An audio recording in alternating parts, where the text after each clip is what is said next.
Yohanes pasal 6 ayat 65 sampai dengan 69. Lalu ia berkata, "Sebab itu telah kukatakan kepadamu, tidak ada seorang pun dapat datang kepadaku kalau Bapa tidak mengaruniakannya kepadanya."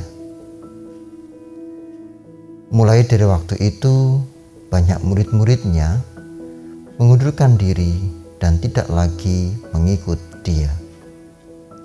Maka kata Yesus kepada ke-12 muridnya, "Apakah kamu tidak mau pergi juga?" Jawab Simon Petrus kepadanya, "Tuhan, kepada siapakah kami akan pergi? Perkataanmu adalah perkataan hidup yang kekal, dan kami telah percaya dan tahu bahwa Engkau adalah yang kudus dari Allah." Amin. Berbahagia setiap orang yang mendengarkan firman Tuhan, menghayati dalam kehidupan sehari-hari. Haleluya. Amin.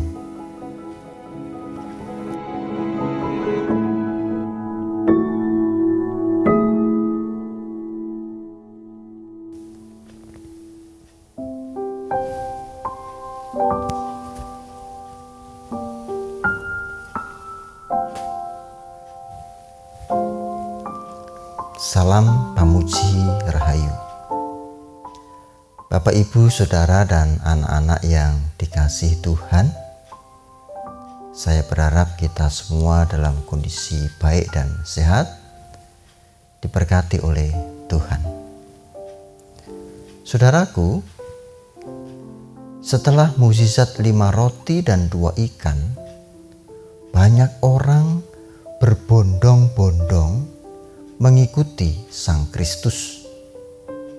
Tetapi bukan untuk mendapatkan firman atau melihat tanda-tanda mesianik Kristus, melainkan untuk mendapatkan makanan seperti yang telah mereka terima dulu. Mungkin mereka berpikir, ini pikiran model saya gitu ya. Wah, enak nih, cukup duduk saja mendengarkan Kristus bicara, lalu makanan berdatangan kenyang. Cukup pura-pura mengangguk-angguk ketika Kristus menyampaikan firman, entah mudeng atau tidak, yang penting setelah itu mendapat berkat makanan. Cukup pura-pura tertawa ketika Kristus menyampaikan juk-juknya, yang penting dapat makanan. Saudara, pada titik ini kepura-puraan menghancurkan. Dan tentu saja Kristus tahu hal itu. Maka dalam Yohanes 6 ayat 26 dan 27 bagian B, ia berkata, "Aku berkata kepadamu, sesungguhnya kamu mencari aku bukan karena kamu telah melihat tanda-tanda, melainkan karena kamu telah makan roti itu dan kenyang. Bekerjalah bukan untuk makanan yang akan dapat binasa, melainkan untuk makanan yang bertahan sampai kepada hidup yang kekal." Bapak, Ibu, Saudara, anak-anak yang terkasih, mereka datang mencari Kristus demi makanan. Jika demikian, bagi mereka ini yang terpenting bukanlah Kristus melalui tanda-tanda yang ada, melainkan makanannya.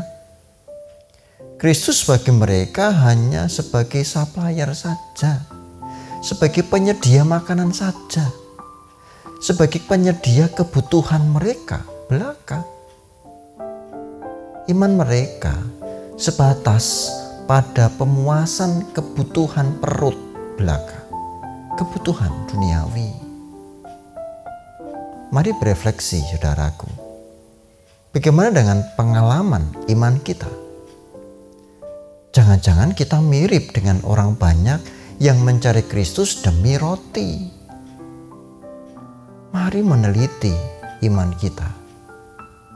Jangan-jangan saya dan saudara semua membatasi iman hanya pada berkat duniawi saja, roti saja, makanan saja. Ya, saya yakin panjenengan semua, saudaraku semua tidak seperti itu. Baik-baik semuanya. Yang saya contohkan kan jemaat luar angkasa, jauh dari sini. Saudara, iman yang terbatas pada kebutuhan perut seperti itu terlalu sempit dan menyesatkan. Oleh karena itu, dalam perikop selanjutnya, kisah berlanjut. Kristus menjelaskan betapa pentingnya menerima Kristus sebagai roti yang hidup yang datang dari surga. Bahasan tentang roti hidup sudah kita tandaskan di beberapa minggu ini dalam ibadah minggu yang menggunakan leksionari membahas tentang roti hidup. Maka tidak saya jelaskan lagi di sini. Lalu bagaimana tanggapan para murid? Murid-murid yang banyak itu. Ternyata saudara, mereka bersungut-sungut dengan menyatakan bahwa perkataan ini keras. Siapa yang sanggup mendengarkannya?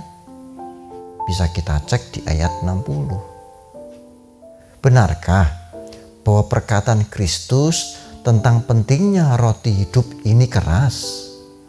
Atau merekalah yang mengeraskan hati untuk tidak menerima roti hidup?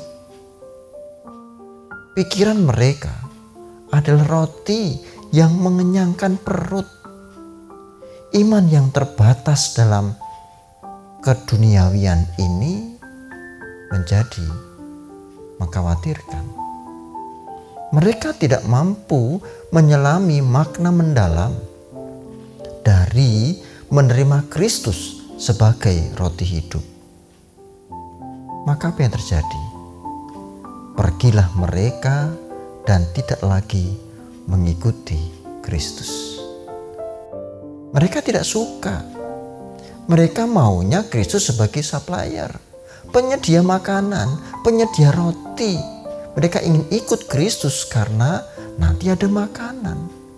Begitu Kristus menjelaskan tentang pentingnya bersama Kristus, Sang Roti Hidup, mereka gelo dan tidak mau mengikuti Kristus lagi. Mereka pergi. Ya, meski tidak semuanya pergi. Dan ada yang menarik, saudara. Kristus tidak menghentikan mereka dengan kata-kata ataupun dengan mujizat. Tidak mendadak membuat mujizat makanan yang lebih enak dari peristiwa roti dan ikan agar mereka tetap tinggal. Tidak. Atau dengan kalimat-kalimat yang menyejukkan, janji-janji yang mengenakkan tentang makanan. Tidak, sama sekali tidak. Kristus seolah membebaskan suatu pilihan. Justru Kristus mengarahkan pandangannya kepada 12 rasul, 12 muridnya yang lain.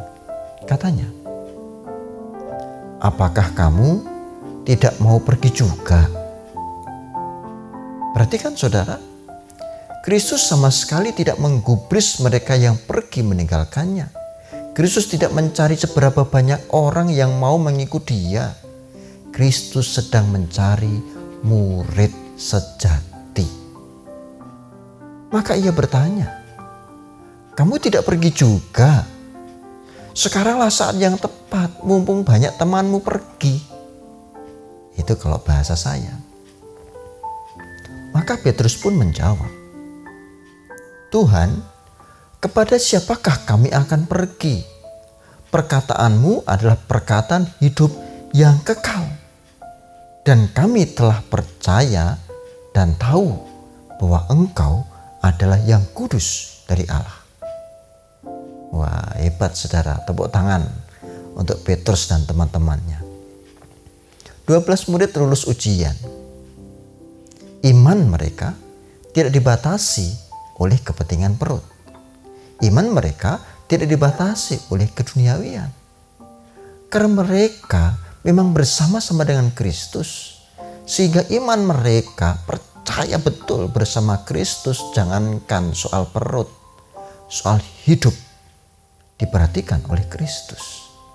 Penglihatan mereka melebihi mereka yang hanya terbatas pada perut belaka.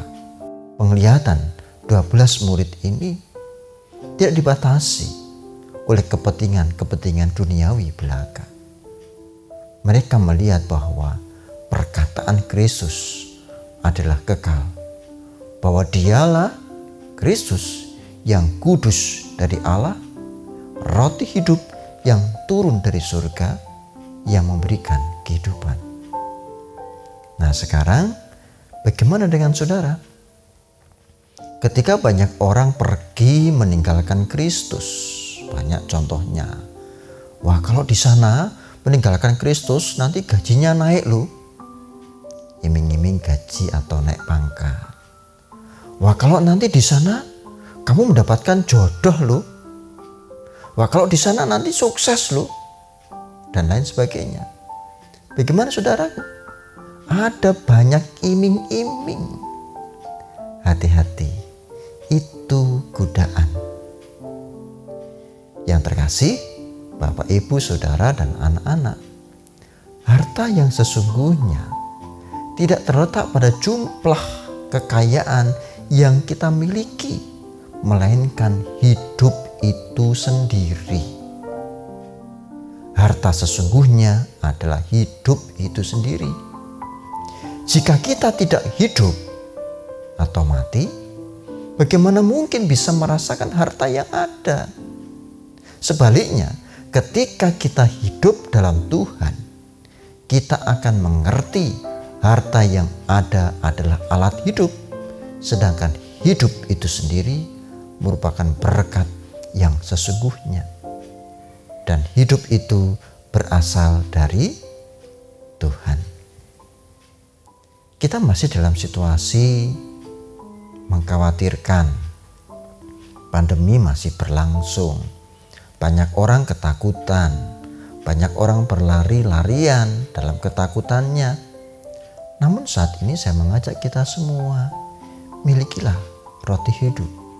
Bersama Kristus kita akan melihat bahwa banyak kesempatan, banyak peluang untuk tetap hidup, dan penghiburan dari Tuhan senantiasa ada. Apa mungkin jika kita sungguh beriman di dalam Tuhan, lalu Kristus meninggalkan kita? Tidak mungkin. Biasanya yang suka meninggalkan itu kan kita. Kristus setia bersama dengan kita. Amin. Salam Kalujengan. Mari bersama-sama kita berdoa. Tuhan yang kudus dan setia, kami bersyukur penyertaan-Mu bersama dengan kami pada saat ini, khususnya ketika kami menghayati atas firman-Mu, bagaimana roti hidup menghidupkan kami, bagaimana kami harus tetap bersama-sama dengan Kristus apapun yang terjadi. Biarkanlah iman kami bertumbuh, tidak dibatasi dalam kepentingan keduniawian, namun bertumbuh dalam Kristus, melihat perkataan Kristus adalah kekekalan. Tuhan, kami berdoa khusus untuk saudara-saudara kami yang sedang sakit, yang sedang dalam pergumulan masalah, terlebih lagi di masa pandemi saat ini, kiranya penyertaan-Mu senantiasa ada. Kami yakin dan percaya bahwa Kristus senantiasa bersama-sama dengan kami. Amin.